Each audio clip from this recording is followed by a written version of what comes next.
this is where you're gonna feel something. I think so. What are you doing? Tonight on Ghost Tourist.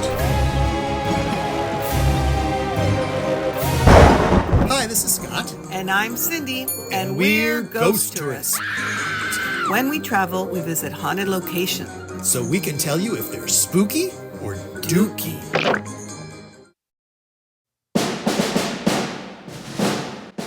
So probably our best and most interesting stop in Alexandria was to Gadsby's Tavern. Right. Can you tell us a little bit about the hauntedness? No, I don't know anything. No. Yeah, sorry. No, I so mean there's a story of a female stranger who died here in the early 1800s, and some say she may have hung out here, but we're not sure. I've spent the night here and never experienced anything. A whole night. Because we do Girl Scout overnight programs. Oh, nice! Ooh. That's cute. And is this the one who was buried somewhere with no name on the tombstone? Right. Okay. Right, over at the Presbyterian Church. All right. And nothing. We still have no idea who she was, and I've never experienced anything. No. Huh. Oh, all right. All right. So this tavern was open to travelers in about 1785, late 1700s.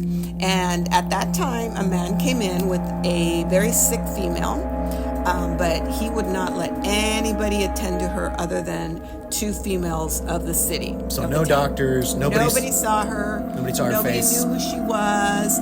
Only these two women that attended to her. So a few weeks later, she passed away in her room 8 at the tavern, and she was buried in the nearest cemetery with a marker identifying her as female stranger. And now people report seeing her roaming the halls or holding a candle beside the window of room 8 where she died. Yes, but this room, I think, has stuff going on in it. Like, I don't know, especially in that bed. all right, how far do you think we could get doing it in that bed before somebody came and stopped us? Where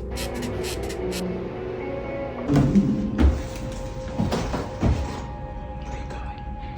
Upstairs. This is where you're gonna feel something. I think so. What are you doing?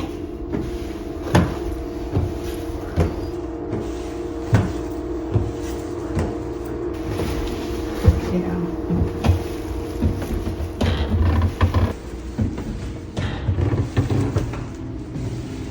There's a pig up here.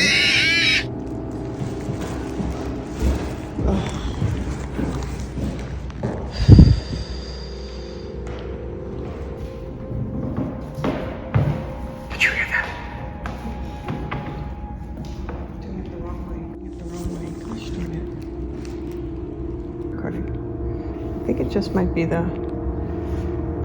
banister. But why doesn't the rest of the banister create anything? Here it comes, people. Looks like the arm. Really? Where is there a ghost? Make him dance. But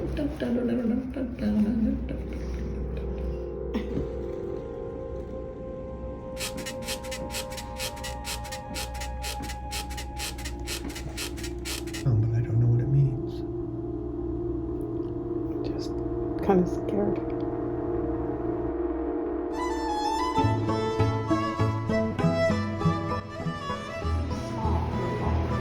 Very large.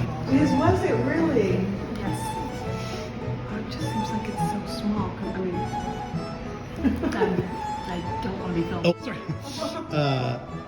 Yeah, just it feels like, if you got 20 or 30 people, you fill the whole place. It's not the case at all. Okay.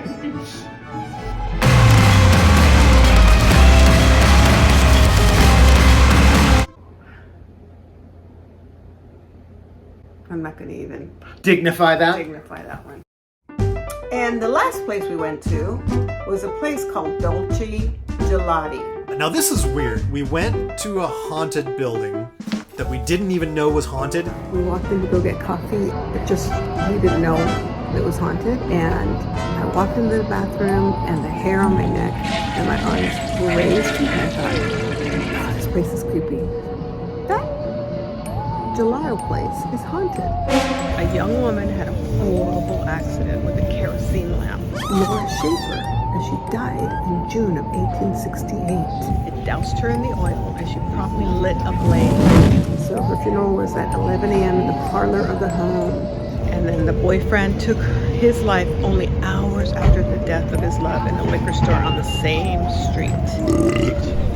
Let's see, not only are the ghosts of these two sometimes spotted in the business on the street, but often a sense of sadness and melancholy is felt around the area. It's just like Romeo and Juliet, It's very similar. except for one burned to death. Yeah, not as romantic. Today, some in the shop have reported hearing a woman crying at 11 a.m. and things moving on their own.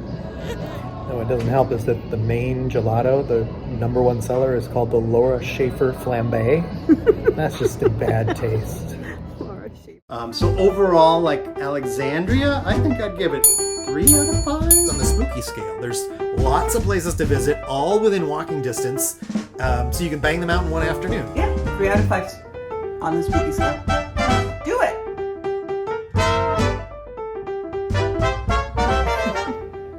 You don't look very happy. You gotta smile more.